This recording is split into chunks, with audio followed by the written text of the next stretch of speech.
Mesdames et messieurs, bonjour et soyez les bienvenus pour cette nouvelle édition de votre journal de 15 heures à la une dans l'actualité.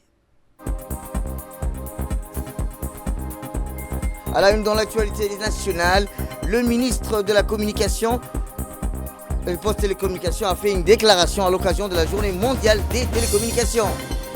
Et enfin, dans l'actualité internationale, les travaux du 34e sommet arabe débutent à Bagdad en présence des dirigeants des pays arabes. C'était les titres. Merci si vous nous rejoignez. Eh bien, je vous dis dans le titre, à l'occasion de la journée mondiale des télécommunications et de la société de l'information, le ministre de la Communication chargé des postes et des télécommunications, M. Redouane Abdillahi Badone, a fait une déclaration à la presse. Je vous propose de l'écouter. Djiboutiens, Djiboutiennes, acteurs du numérique, partenaires de développement, mesdames et messieurs, salam alaikum wa rahmatullahi wa barakatuh. Aujourd'hui, la République de Djibouti se tient aux côtés du reste du monde pour célébrer la journée mondiale des télécommunications et de la société de l'information. Cette date emblématique, depuis la fondation de l'Union internationale des télécommunications en 1865, nous invite à mesurer les chemins parcourus et nous incline surtout à faire face aux défis cruciaux qui subsistent à l'ère du numérique. Le thème retenu cette année par l'UIT, la lutte contre la fracture numérique entre les hommes et les femmes, nous interpelle tous. Il met en lumière une réalité inquiétante. Malgré les avancées technologiques, des millions de femmes restent exclues des bénéfices du numérique. Sur les 2,6 milliards de personnes encore déconnectées à travers le monde, la majorité sont des femmes et des filles. Ce n'est pas une coïncidence, c'est le symptôme d'une fracture systémique. Cette inégalité d'accès est plus qu'une injustice sociale. C'est une perte collective immense. C'est autant de talents, de voix, de solutions et d'innovations qui ne participent pas à la marche du progrès. Combler cette fracture, ce n'est pas faire preuve de compassion. C'est un impératif stratégique pour construire une économie plus forte, une société plus résiliente et un avenir réellement inclusif. Mesdames et messieurs, à Djibouti, sous le leadership visionnaire de son Excellence Al-Hadi Ismaël Marguelé, président de la République et chef du gouvernement, nous avons fait de l'inclusion numérique une priorité nationale. À travers la vision Djibouti 2035, notre pays a tracé une trajectoire claire, celle d'un développement durable porté par le numérique, mais qui ne laisse personne de côté. Nous investissons massivement pour moderniser notre infrastructure, étendre notre réseau et démocratiser l'accès aux services numériques. Ces fondations sont essentielles, mais ne suffisent pas. C'est pourquoi nous agissons concrètement pour éliminer les barrières spécifiques qui freinent l'accès des femmes au numérique. Notre engagement est clair et notre cap est ferme.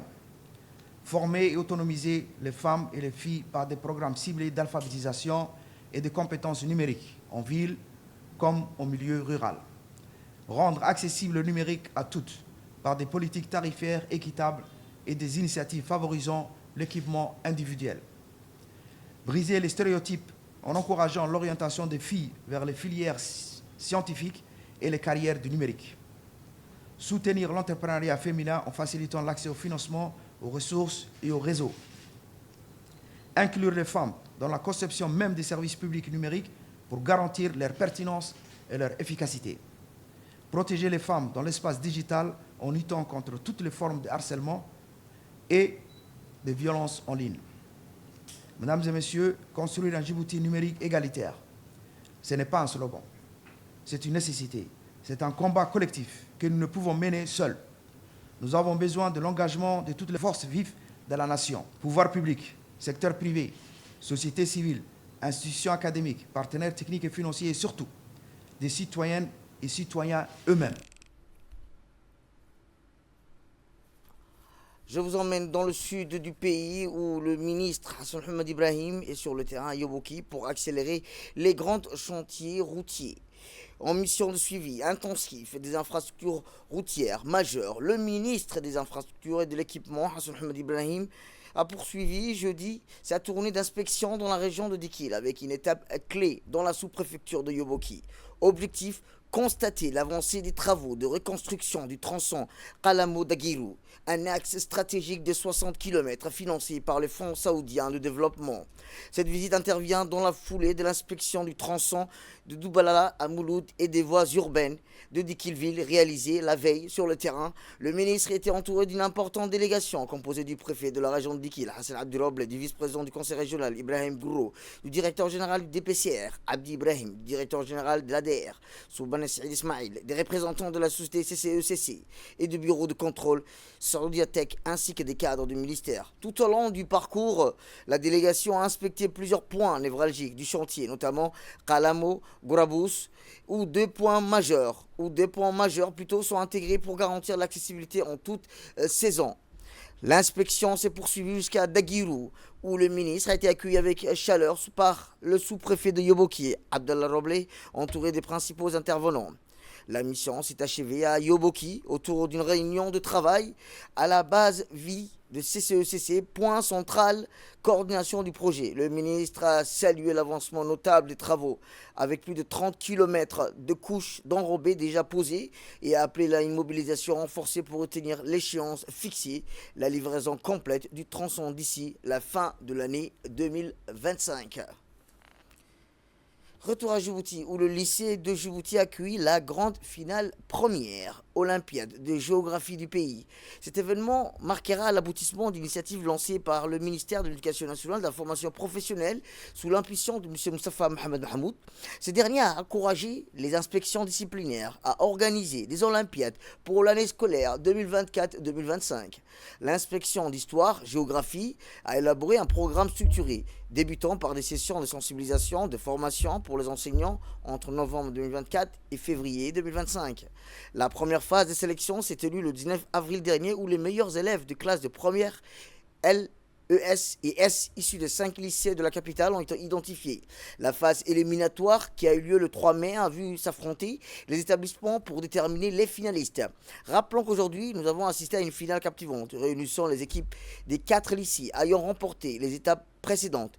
Le lycée de Djibouti, le lycée Jama Youssouf, le lycée Ahmed Farah, le lycée de Hodan. Chaque équipe composée de 5 élèves représentera fièrement son établissement.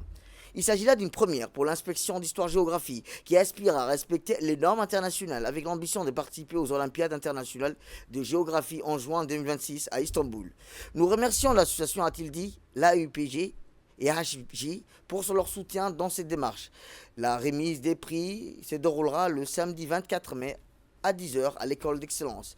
Eh bien, lors de ce concours, notre équipe sur place a pu recueillir quelques réactions où je vous propose de l'écouter. L'association AIPHG, Association des initiatives périscolaires en histoire-géographie, en partenariat avec l'inspection d'histoire-géographie, a organisé cet événement important au niveau national qui essaie de sélectionner les talents de demain en géographie. Comme il l'a bien souligné l'inspecteur, c'est justement pour le préparer l'année prochaine à des événements internationaux comme les Olympiades de géographie qui vont se dérouler à Istanbul en Turquie. Donc nous, justement, en tant qu'association, on passe dans tous les établissements afin de former les enseignants par rapport à cet événement et justement de détecter et de faciliter les épreuves dans chaque établissement pour pouvoir au final détecter l'un des meilleurs justement élèves qui vont devoir participer à cet événement-là. Donc aujourd'hui, c'est la finale entre ces 4 établissements. Les résultats seront publiés demain, dimanche 18 mai, et nous aurons la remise des prix. Se fera le samedi 24 mai à 10h au lycée d'excellence. L'objectif de cette compétition des Olympiades nationales de géographie, c'est d'identifier les meilleurs élèves. Ensuite, à partir d'octobre 2025, de prendre en charge ces élèves, de les accompagner, de les encadrer, de les former afin de participer en juin 2026 aux Olympiades internationales de géographie qui se dérouleront à Istanbul en Turquie. Donc c'est la finalité de cette compétition. Je vous emmène direction le Maroc où lors de la conférence des ministres de la jeunesse, des sports, de la francophonie qui s'est tenue le vendredi 16 mai à Rabat, Dr Hibo Moumin Assoui, ministre de la Jeunesse et de la Culture, a représenté la République de Djibouti. Cette session a été marquée par le renouvellement du mandat de la secrétaire générale de la CONFEJ, Mme Louisette René-Toby, confirmée à son poste pour un nouveau mandat. Cette reconduction témoigne de la confiance renouvelée des États membres dans sa gestion et sa vision pour le développement de la jeunesse et du sport dans l'espace francophone. Plusieurs autres points d'importance figuraient à l'ordre du jour, notamment la programmation stratégique 2025-2030, l'adoption du projet du relève général des décisions, les mesures d'impact des programmes du CONFEJ et les rapports d'activité du secrétariat de la CONFEJ, ainsi que les conclusions du symposium international ont été confirmées. Aussi les pays hôtes des réunions, à savoir les Seychelles, le Côte d'Ivoire, la RDC et le Cameroun. Au marge de la conférence, les 11 projets d'entrepreneuriat des lauréats ont été exposés d'une action forte. On reste toujours au Maroc où les travaux ministériels de la 40e session de la CONFEJ du 13 au 16 mai à Rabat au Maroc ont débuté par une grande cérémonie présidée par le ministre des Sports de la Jeunesse du Congo, président en exercice sortant, et le ministre de la Jeunesse du Maroc, président en exercice de la CONFEJ en présidence et de la secrétaire générale, Madame Toby. Cette conférence ministérielle a mobilisé 37 ministres des Sports de la Jeunesse des 44 pays membres de l'institution. Cette conférence ministérielle portait sur des présentations, des discussions, à savoir l'adoption des rapports d'activité 2024 du secrétariat général, la présentation de la programme 2025 et une présentation cadre 2026-2030. Retour à Djibouti où le ministère de la Femme et de la Famille a organisé un atelier de sensibilisation sur la mutilation génitale féminine à l'école primaire cité-stade de la commune de Blaus. Cette sensibilisation en représentant et illustrant de manière créative les impacts négatifs du MGF, à savoir la mutilation génitale féminine, et l'importance d'éduquer et de protéger les jeunes filles. Était présent la directrice de la promotion de l'enfant du ministère de la Femme, des représentants de l'UNFD, le directeur de l'école, des cadres du ministère de la Femme et de la Famille, des enseignants de l'école et des élèves. Ces efforts sont essentiels pour sensibiliser et mobiliser les enseignants et les élèves dans la lutte contre cette pratique néfaste. La directrice de la promotion de l'enfant a souligné que le rôle de l'enseignement est de l'élimination des mutilations génitales féminines tout en renforçant l'engagement à continuer à soutenir et à développer. De là, je vous emmène dans le nord du pays où l'hôpital régional de Tadjoura a accueilli une importante mission médicale en stomatologie menée en partenariat avec l'association djiboutienne des dentistes. Cette opération visait à offrir à la population un accès facilité à des consultations dentaires gratuites, notamment pour des soins curatifs, des actes d'extraction, des bilans bucco-dentaires et des activités de prévention. Sous la supervision du médecin-chef de la région sanitaire de Djoura, cette initiative s'est déroulée avec la participation active de plusieurs partenaires dans le centre médical interarmé qui a apporté avec appui logistique et technique précieux.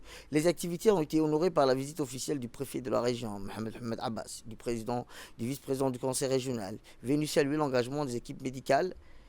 Cette mission s'inscrit pleinement dans la politique nationale du ministère de la Santé portée par le ministre Dr Ahmed Roble Abili qui place l'équipe et l'équité sanitaire et la proximité des soins au cœur de ses priorités. L'objectif est clair, rapprocher durablement le service de santé spécialisé des populations vivant dans les régions de l'intérieur, conformément aux orientations stratégiques.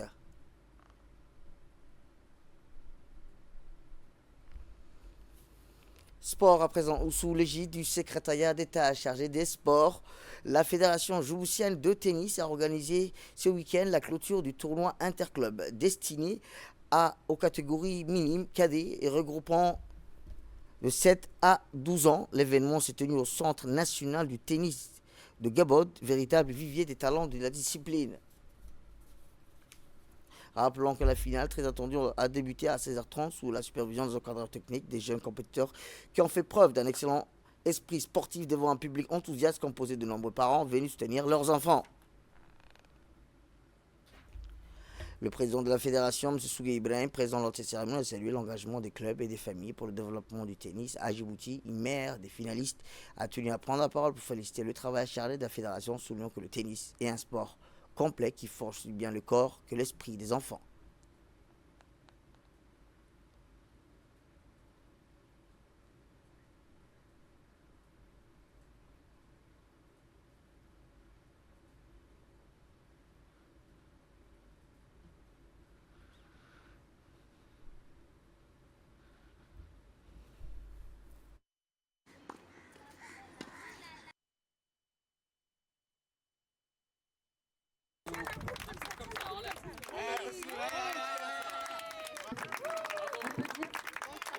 Je m'appelle Rada Mustafa, je suis la maman de Jaya et Kiana qui font du tennis depuis maintenant 4 ans. Et aujourd'hui, en fait, l'école de tennis a organisé un tournoi. Aujourd'hui, c'était la finale. Ce genre d'événement est très bien pour déjà préparer les enfants aux tournois, qui sait, aux tournois internationaux. Aussi pour construire leur confiance en eux, donc c'est très important. Le tennis, c'est un super sport qui est complet et franchement j'encourage tous les parents à inscrire leurs enfants à ce genre de sport, surtout que c'est un sport complet dans lequel il y a beaucoup de physique, du mental et donc c'est une très. Et enfin, dans l'actualité nationale, la Marine nationale et la Direction générale des droits et des droits indirects ont récemment réalisé une opération remarquée en saisissant et en détruisant 11 sacs de 4 pesant chacun 70 kg en provenance du Yémen. Cette action souligne l'engagement fort des autorités locales à combattre toute forme de trafic illégal et à protéger le territoire. Comme nous le savons tous, la contrebande de 4 contribue à l'instabilité économique, elle favorise l'émergence des réseaux criminels, augmente la corruption et s'apprend l'autorité des institutions gouvernementales. La perte des revenus des institutions gouvernementales, la perte est liée à cette activité illégale, nuit également aux autorités locales, créant un cercle vicieux de précarité. Grâce à la collaboration étroite entre les institutions, les résultats significatifs sont obtenus dans la lutte contre la contrebande. Le préfet de la région a invité également la population à continuer à soutenir ces efforts, car la population et la collaboration citoyenne est essentielle pour renforcer la sécurité et le bien-être de la région. Cela démontre ainsi que la lutte contre la contrebande est un effort commun, que chaque acteur, qu'il soit institutionnel ou citoyen, joue un rôle crucial dans cette bataille.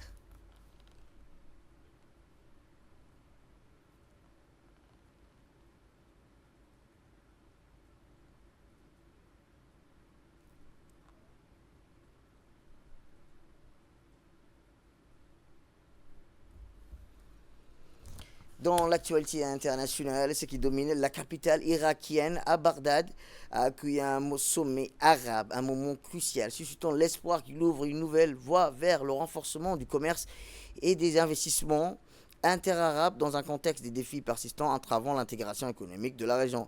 Les estimations financières indiquent que le volume du commerce extérieur arabe a dépassé le 3 500 milliards de dollars en 2024, tandis que les échanges intra-arabes ne représentent qu'environ 18 à 20%. Et ce chiffre soit, quel que soit, 550 milliards de dollars, selon l'expert économiste Kazem.